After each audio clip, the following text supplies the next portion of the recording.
noche tibia nos conocimos junto al agua azul de Pacaraí. ¿Qué es el amor? ¿Una solitaria rosa en el desierto? ¿O es simple sentimiento odioso de que es imposible uno vivir sin que se caiga y se levante, sin que levántese y se caiga de nuevo? Áspero oficio de uno vivir sin conta y sin frenos y que es como una sombra y que acá se pone en una palabra, a palavra ilusão. Em 2007, a Nena Inoue me convidou para fazer parte de um projeto de leituras lá na Caixa Cultural, que eram leituras de autores como Dalton Trevisan, Paulo Leminski, Lucy Colin, Domingos Pellegrini, Sionara Souza. O projeto se chamava Outras Leituras. E ela me chamou para dirigir a Silvia Maria Monteiro num texto do Wilson Bueno chamado Mar Paraguaio. E em 2015 a gente se juntou de novo e montou um espetáculo chamado Paranã, onde tinha Rafael Camargo e Ricardo Nolasco, textos de Dalton Trevisan, de Domingos Pellegrini e esse texto Mar Paraguaio do Wilson Bueno. O meu primeiro contato da literatura do Dalton Trevisan adaptada para teatro se deu no Vampiro e a Polaquinha, que tinha sido dirigido pelo Ademar Guerra, e na montagem na qual eu tive a oportunidade de participar, substituindo a Guta Stresse, fazendo o papel da Polaquinha. Depois, eu tive a oportunidade de fazer a operação da iluminação de peças como O Ventre do Minotauro, por exemplo, que foi direção de Marcelo Marchioro, com um texto de Dalton Trevisan, a luz era de Beto Bruel e tinha Mário Schoenberg no elenco. A gente criou, a convite da Nena Inoue, no Ateliê de Criação Teatral, o ACT, ela montou um projeto que chamava Voz Off, que era de leituras dramáticas ou leituras dramatizadas de autores paranaenses. A Michele Pucci, o Luiz Felipe Leprevot e eu propusemos à Nena de ler a obra de Manuel Carlos Caram. E a gente deu o nome de Encrenca. Não é exatamente não foi uma adaptação desse livro especificamente, mas algumas partes deste livro estavam nessa adaptação. Foi a minha primeira experiência teatral de dirigir alguma coisa com as palavras do Caram. O Caram esteve presente, foi o último evento onde o Caram esteve antes de falecer. Ele faleceu em dezembro de 2007 e foi bastante interessante, porque a partir do momento que eu comecei a me relacionar com a literatura do Caram, eu não deixei mais de usá-la para peças teatrais e estou perdida dentro desse labirinto procurando a porta de saída desde então. Criei um plano infalível. É perfeito. Todos os detalhes estão previstos. Nada escapou. Do detalhe tamanho formiga ao detalhe tamanho elefante, nada escapou. Tudo pensado e testado, minuciosamente esquadrinhado. Esquadrinhado minuciosamente 2 vezes, 3 vezes, 4 vezes, N vezes. Criei um plano infalível. Talvez a palavra infalível não seja suficiente para revelar a dimensão da impossibilidade de falhar. O planejamento atingiu a perfeição. O resultado, consequentemente, é a perfeição. Criei um plano infalível. Como sempre acontece em casos assim, agora só falta descobrir para que serve o plano infalível.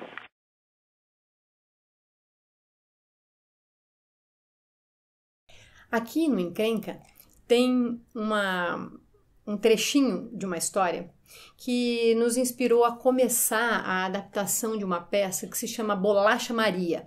O Bolacha Maria foi produzido pela Armadilha Companhia de Teatro com o meu parceiro de sempre, Diego Fortes.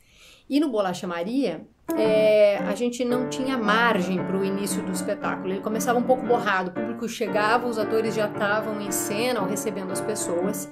E também não tinha final, não tinha fechamento de cortina. Os atores também terminavam a peça e você não tinha muita certeza da borda do começo e da borda do final. E o pequeno parágrafo que inspira o início da peça é mais ou menos assim. Quando eu fiz o teste para ser admitido numa companhia de teatro, me pediram para que eu contasse uma história. Uma história que eu vivi? Eu perguntei. Uma história vivida por outras pessoas? Eu perguntei. Uma história que me contaram? Eu perguntei. Uma história que eu inventei? Eu perguntei. Uma história, eles disseram. Qualquer história, eles disseram. Eu não me lembrava se eram eles ou se era somente uma pessoa que estava aplicando o teste. Às vezes, a minha memória indicava que era apenas uma pessoa, uma mulher com um vestido verde. Outras vezes que eram várias pessoas, mas nenhuma delas era uma mulher com um vestido verde. Existem várias perguntas que são difíceis de ouvir, mas tem uma pergunta. Existem várias perguntas que são difíceis de ouvir, mas tem uma pergunta que me atormenta, só uma, exatamente essa, que insistem em me fazer. Você está se sentindo bem? Oh, meu Deus. Ouço batidas na parede do meu quarto, o meu vizinho está preocupado. Você está se sentindo bem? Espirro. Você está se sentindo bem? Não ouço suspirar! Você está se sentindo bem? Oh, meu Deus, uma pergunta. Qualquer pergunta, inclusive essa, exige por sua própria natureza uma resposta. Pergunta que me assola, eu sempre sinto a mesma coisa, uma necessidade enorme de não estar me sentindo bem, é isso. Uma necessidade torturadora de não estar me sentindo bem.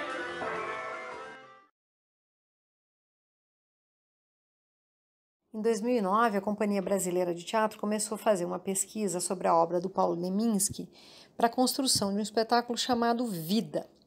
E eu me deparei com o conto Descartes com Lentes, que foi um conto que o Leminski escreveu para um concurso de literatura e que veio a ser a origem da obra máxima do Paulo Leminski, que é o Catatal. Então, eu no desafio de ler essa obra, na dificuldade de entendê-la e de lê-la, acabei transformando ela num pequeno exercício cênico. Ego, Renatus Cartésios, cá, perdido neste labirinto. Ego, Renatus. Ego. Renatus Cartésios. Cá, perdido neste labirinto de enganos deleitáveis. Vejo o mar, vejo a Bahia, vejo as naus, vejo mais. Já lá vão 3 anos que deixei a Europa e a gente se viu. Lá presumo morrer, à sombra de meus castelos e esferas armilares, jazendo na ordem de meus antepassados. Bárbaros, hic ego sum, que a non intellego ruli. Aqui sou eu o bárbaro que não entende. Bestas geradas no mais aceso do fogo do dia. Comer esses animais há de perturbar singularmente as coisas do pensar. Eu passo os dias entre estas bestas estranhas. E à noite, os meus sonhos se povoam de estranha fauna e flora de bicos e dentes. Shiba, Shibaba, Janga, Jamba ou Jansha, como a registra Mark Grave no seu Lexicon Hominium Circas in Brasilis Utentum, dicionário das primeiras plantas utilizadas no Brasil. É uso de topinambaus, de gês, de negros minas, aspirar estes fumos de erva, encher os peitos, os vapores deste mato.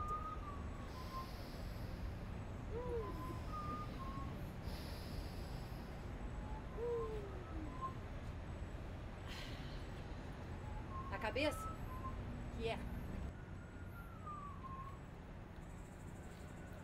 um jardineiro cuidando do jardim para nós. Nós não sabemos dele, ele não sabe de nós. Ou ele imagina a nossa existência como nós imaginamos a dele. O nosso jardineiro, se o nosso jardineiro mora num bairro, é porque ele tem mulher e 2 filhos. Se ele mora numa meia água junto do nosso jardim, é porque ele é solteiro. Está apaixonado pela moça que trabalha na padaria da esquina. Cuidando de um possível jardim em nossa casa, ele é um homem cheio de dúvidas, pois não sabe se existe alguém morando na casa ou não. Afinal de contas, não seria a primeira vez que alguém dorme para sonhar personagens. Manuel Carlos Caran.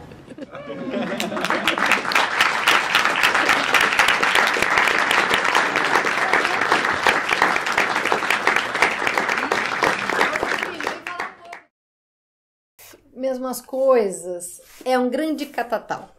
É um livro inacabado que estava no computador do Caran quando ele faleceu, mas ainda não estava pronto. A ideia do Mesmas Coisas é reescrever um livro ou escrever de novo as mesmas histórias. O Caran falava muito sobre isso. Eu estou escrevendo de novo as mesmas histórias com as mesmas palavras. É um exercício realmente de um trabalho de suor sobre as palavras. Mesmas Coisas foi um projeto que fizemos eu e Michele Pucci. Michele Pucci tinha acabado de terminar a universidade, ela fez letras na Universidade Federal do Paraná e o Caran foi o objeto de pesquisa dela. E quando ela foi apresentar o trabalho final, a defesa dela, ela me chamou para ajudar a dirigir, construir um roteiro para essa defesa. A partir dessa defesa, a gente achou que isso tinha uma potência de performance teatral e decidimos então pegar o livro inédito do Caran, Mesmas Coisas, e estudá-lo, trabalhar a partir dele. Criamos mais do que uma peça de teatro, criamos muitas performances de rua, lambi-lambis, a performance da serenata com o pianista em cima do caminhão, e fomos para muitos espaços alternativos em Curitiba. Fizemos apresentações na Companhia Brasileira de Teatro, na Casa Hoffman, que é mais voltada para dança.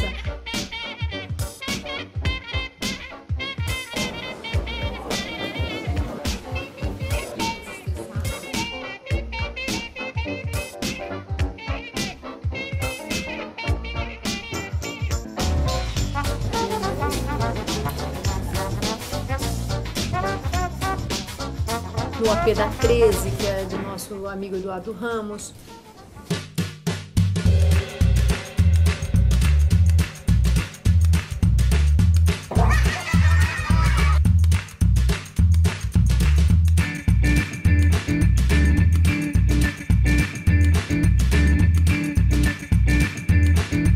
Fizemos também na Casa Heitor Stocker. Uma boa parte do livro, o trecho inicial do livro, se chama Fotografias. E a fotografia que eu gostaria de mostrar para vocês aqui é essa. A moça fingindo que mordia a maçã. A Antônia. A boca aberta, os dentes apontando na direção da maçã, os olhos na direção do fotógrafo. Os dedos da Antônia tocavam na maçã, mas a maçã estava distante da boca da Antônia. A maçã afastada dos dentes, do paladar, do apetite, fingindo. Tudo no Caran é um pouco labiríntico. Mas quem disse que eu quero sair desse labirinto? Quem disse com ponto de exclamação? Foi com uma passagem só de ida que eu cheguei. Tentaram me vender uma passagem de volta, ofereceram desconto, quiseram mesmo me empurrar de brinde uma passagem de volta, mas eu queria apenas uma passagem de ida, e foi com ela que eu cheguei, que eu estou aqui. Que eu cheguei montada na garupa do motociclista do Globo da Morte é conversa fiada, porque quando eu cheguei não tinha circo chegando. Labirinto com escada, labirinto com sótão e porão, labirinto com varanda, labirinto com gangorra, labirinto por onde se caminha feito bumerangue, labirinto com rede esticada entre duas goiabeiras, labirinto com uma padaria em cada esquina. Daqui não saio, daqui ninguém me tira. Eu e Giovanna Soar montamos uma peça que também nos foi feito um convite pela Nena Inoue para participar de um projeto que eram companhias teatrais que montavam autores curitibanos.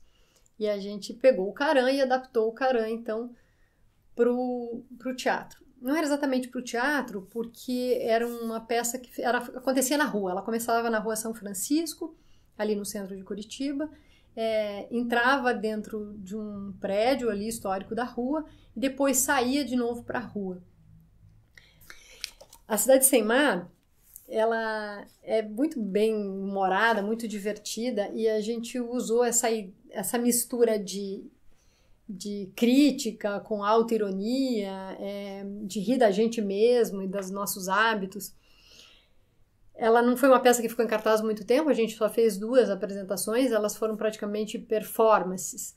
Como eu contei, a gente começava na rua e o nosso público ele esperava alguma coisa. Então ele ficava numa fila esperando para entrar. Depois ele subia para uma pequena sala de espera. Depois dessa sala de espera, ele era convidado a entrar num outro ambiente. Era uma peça, então, de vários lugares, era uma peça de circulação. E eles esperavam para entrar em algum lugar onde supostamente aconteceria alguma coisa. Era uma sala preparada com um grande telão onde a gente via o mar. A gente ficava 5 minutos, a gente expunha ao público 5 minutos a imagem do mar e o público podia sentar em cadeiras de praia, embaixo de guarda-sóis e tomar gasosa, que é uma bebida muito típica do Paraná, de Curitiba. E logo depois disso, o público era convidado a entrar num ônibus. Um ônibus muito tradicional que leva os curitibanos para a praia, que é uma linha de ônibus, que é a linha da Graciosa, a empresa de ônibus. Nós fomos a essa empresa de ônibus, emprestamos um ônibus e colocávamos as 40 pessoas do público dentro do ônibus e levávamos elas para passear na praia de Curitiba, que é a Praça da Catedral, a Praça Tiradentes. Nesse trajeto, as pessoas ouviam algumas histórias. Uma dessas histórias era a história de uma guerra no ponto do ônibus. O ônibus terminava de dar a volta na Praça Tiradentes e estacionava. E o público via uma cena que se passava no ponto de ônibus. A peça acontecia na rua, o palco era a rua, os atores estavam na rua e o público dentro do ônibus. Repolho não pensa, logo não existe. Deus é meu Deus, é meu Deus. A banana propriamente dita não é a fruta, é o gesto. Tem gente que não sabe botar ovo, mas cacareja muito bem. Não quero saber se o pato é macho, quero é ovo. Deus dá caspas a quem tem ombros. Pra bom entendedor, um tiro. Pro alto basta. Minha vida é o palco, meu papel é higiênico. Já tive uns ataques, vou ter mais síncope. Já tive uns ataques, vou ter mais síncope. De tão velho, pensei que nunca mais ia ultrapassar antílopes. De tão velho, pensei que nunca mais ia ultrapassar antílopes. E não me venham com ciclopes míticos, muito menos com abalos sísmicos. E essas suas convulsões bestas, muito menos com abalos sísmicos. Muito menos com abalos sísmicos. E essas muito menos com abalos sísmicos. E essas suas convulsões